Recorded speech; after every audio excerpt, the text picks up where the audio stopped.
हमारी अमेजिंग आंखें इस खूबसूरत दुनिया को देखने में हमारी मदद करती हैं। लेकिन आओ आज देखते हैं कि हमारी आंखें कैसे दिखती हैं अंदर से, उसके पार्ट्स क्या क्या हैं और उनके फंक्शंस क्या क्या हैं। तो अगर मैं इस चेहरे को छुपा दूं तो तुम्हें आंख कुछ ऐसी दिखने वाली है, एक बॉल के शेप में, और इसे हम बुलाते हैं आई बॉल।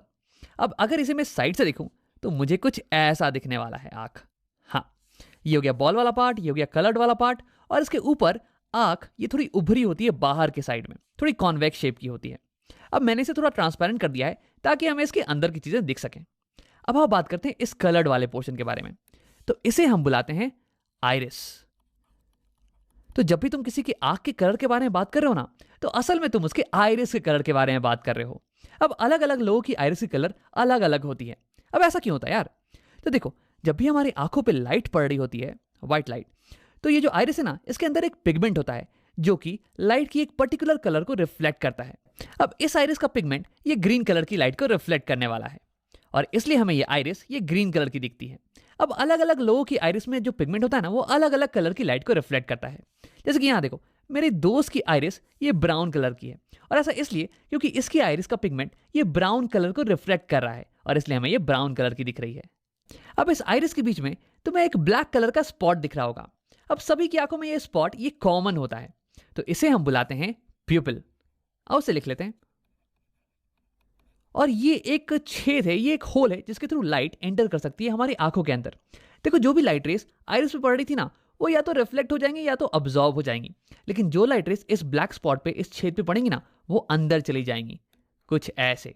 और फिर ये अंदर जाके हमारी आंखों के अंदर इमेज बनाने वाली है बाहर की चीजों की, और इसी की मदद से हम बाहर की चीजों को देख पाते हैं। अब देखो, आइरिस का एक और इंपॉर्टेंट काम है कि वो इस छेद की साइज को कंट्रोल करता है, इस प्यूपिल की साइज को कंट्रोल करता है।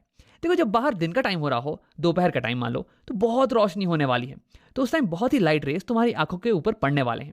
अब अगर बहुत सारी लाइट रेस तुम्हारी आंखों के अंदर एंटर कर गए, तो वो आंखों के सेल्स को बर्न कर सकते हैं, उन्हें डैमेज पहुंचा सकते हैं। तो इससे बचाने के लिए आइरिस दिन के टाइम ये प्यूपिल को छोटा कर देता है, कुछ ऐसे, ताकि कम लाइट रेस हमारी आंखों के अंदर जाएं और फिर भी हम अच्छे से देख पाएं बाहर की चीजों को।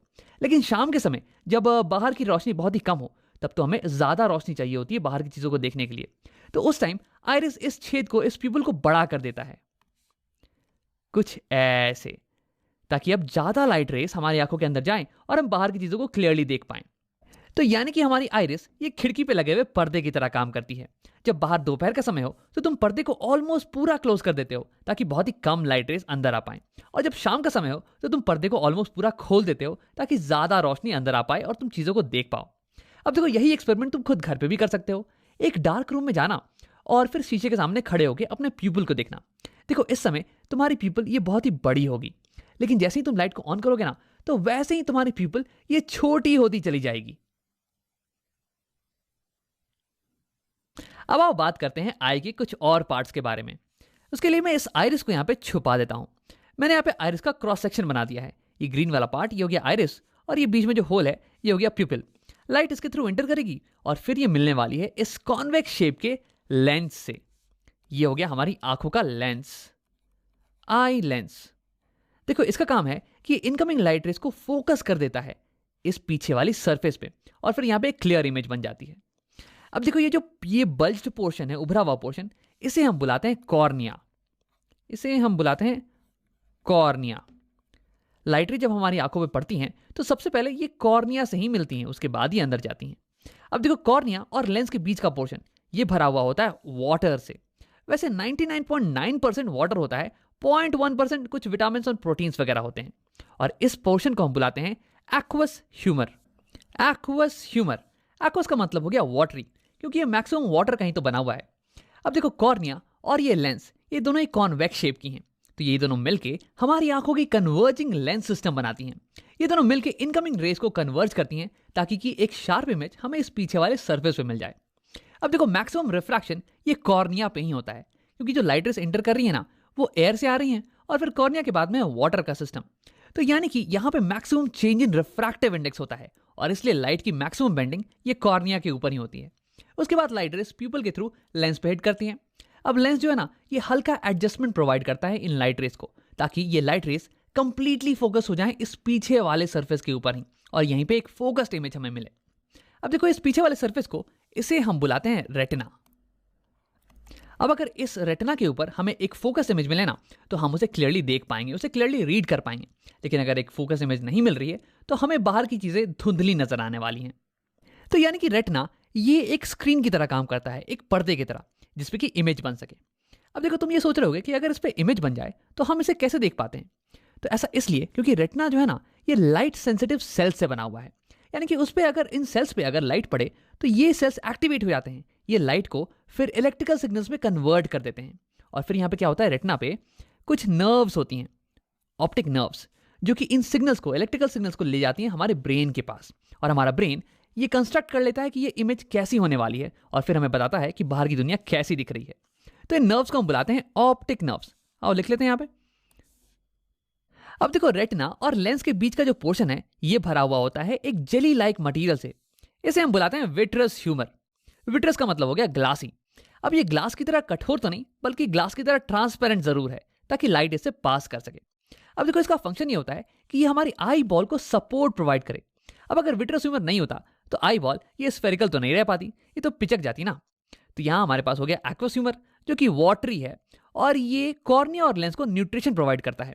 और यहाँ पे विट्रस ह्यूमर ये जेली लाइक है, और ये हमारे आई बॉल को सपोर्ट प्रोवाइड करता है।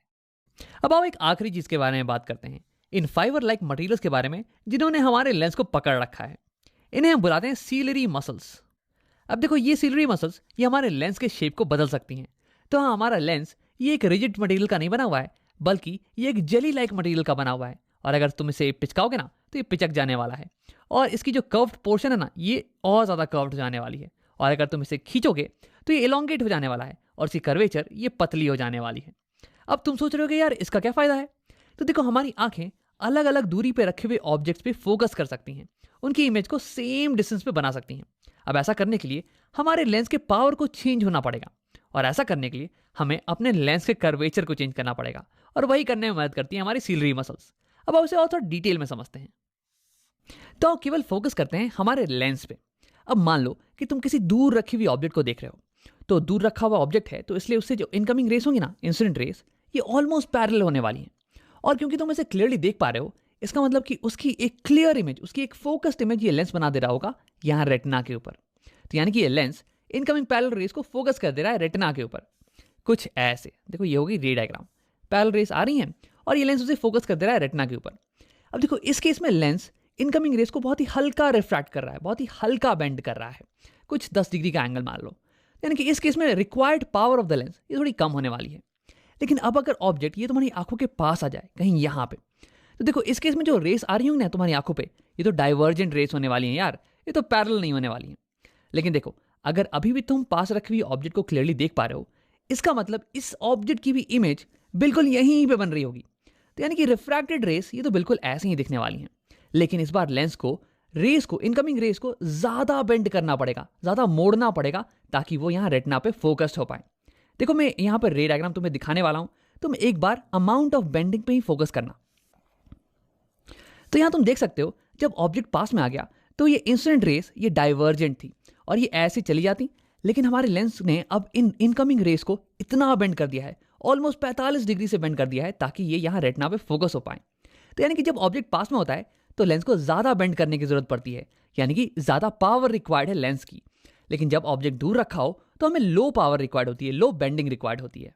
तो देखो कैसे अलग अलग दूरी पे रखे हुए ऑब्जेक्ट्स पे फोकस करने के लिए हमें अलग अलग पावर की लेंस की रिक्वायरमेंट होती है। अब देखो यार, हमारी आंखों में लेंस तो एक ही है, हम लेंस को तो बदल नहीं सकते हैं। तो हम क्या करते हैं कि लेंस के कर्वेचर को बदल देते हैं, इसे पतला और मोटा करते हैं डिपेंडिंग ऑन किस चीज पे हम फोकस कर रहे हैं। अगर हम किसी दूर की चीज पे फोकस कर रहे होते हैं तो हमें एक कम पावर की लेंस चाहिए होती है, जो कि लाइट रेस को कम बेंड करे। तो उस केस में हमारी सिलरी मसल्स ये रिलैक्स हो जाती हैं, ये हमारे लेंस को इलोंगेट कर देती हैं, ताकि इसकी कर्वेचर ये कम हो जाए और ये लाइट रेस को कम बेंड करे, इसकी पावर कम हो जाए। लेकिन जब हम पास की चीजों पे फोकस कर रहे होते हैं तो उस केस में हमें एक हाई पावर की लेंस की जरूरत होती है, ताकि हम इन डाइवर्जेंट रेस को ज्यादा बेंड कर पाएं। तो उस केस में हमारी सिलरी मसल्स ये लेंस को पिचका देती है, ताकि इसका कर्वेचर ये बड़ा हो जाए और उसके बाद ये ज्यादा बेंड करने लगे, इसकी पावर बढ़ जाए। तो ऐसे ही सिलरी मसल हमारे आई लेंस के शेप को चेंज कर सकती है, इसके पावर को चेंज कर सकती है। तो सिलरी मसल के इसी पावर को हम बोलते हैं पावर ऑफ एकोमोडेशन। अब देखो, आगे कुछ वीडियोस में हम इसके बारे में डिटेल में बात करने वाले हैं, तो अगर ये तुम्हें समझ में नहीं भी आया हो ना तो घबराने की कोई बात नहीं है। आओ वीडियो को यहीं पे खत्म करते हैं और इसे समराइज कर लेते हैं। तो इस वीडियो में हमने आई के अलग अलग पार्ट्स और उनके फंक्शंस के बारे में पढ़ा। सबसे पहले लाइट जब हमारे आंखों में पड़ती है तो वो टच करती है कॉर्निया को। देखो कॉर्निया ये आंख के ऊपर ये उभरा हुआ पार्ट होता है और यहीं पे लाइट रे का मैक्सिमम रिफ्रैक्शन होता है, मैक्सिमम बेंडिंग, क्योंकि यहीं पे मैक्सिमम मीडियम में चेंज आ रहा है। अब उसके बाद लाइट जाती है एक्वस ह्यूमर में। अब ये मोस्टली वाटर का बना हुआ होता है और उसके बाद लाइट एंटर करती है आंखों में प्यूपिल के थ्रू, ये ब्लैक वाला पोर्शन। और इस ब्लैक वाले पोर्शन के साइज को कंट्रोल करता है आइरिस। आइरिस हो गया आंखों का कलर्ड वाला पोर्शन। अब इसके बाद लाइट रेस पास करती है लेंस के थ्रू। देखो लेंस का काम होता है लाइट रेस को फाइन एडजस्टमेंट प्रोवाइड करना ताकि इमेज एग्जैक्टली रेटिना के ऊपर ही बन जाए। अब इसमें इसकी मदद करती हैं सिलरी मसल्स जो कि इसके शेप को चेंज कर सकती हैं और इसलिए इसके पावर को भी चेंज कर सकती हैं। अब इसके बाद लाइट रेस पास करती हैं विट्रस ह्यूमर के थ्रू। ये विट्रस ह्यूमर ये आई बॉल के शेप को मेंटेन करके रखता है। अब इसके बाद लाइट रेस इमेज बना देती हैं हमारी रेटिना के ऊपर। रेटिना एक स्क्रीन की तरह काम करता है जिसपे कि इमेज जब बने तो हम उसे क्लियरली देख पाते हैं। देखो रेटिना बना होता है बहुत ही लाइट सेंसिटिव सेल से जिन्हें हम कहते हैं रॉड्स एंड कोन सेल। जब लाइट इन पे पड़ती है तो ये एक्टिवेट हो जाते हैं और ये लाइट को कन्वर्ट कर देते हैं इलेक्ट्रिकल सिग्नल्स में और ये सिग्नल ऑप्टिकल नर्व्स के थ्रू हमारे ब्रेन तक पहुंच जाते हैं और फिर हम बाहर की दुनिया को देख पाते हैं।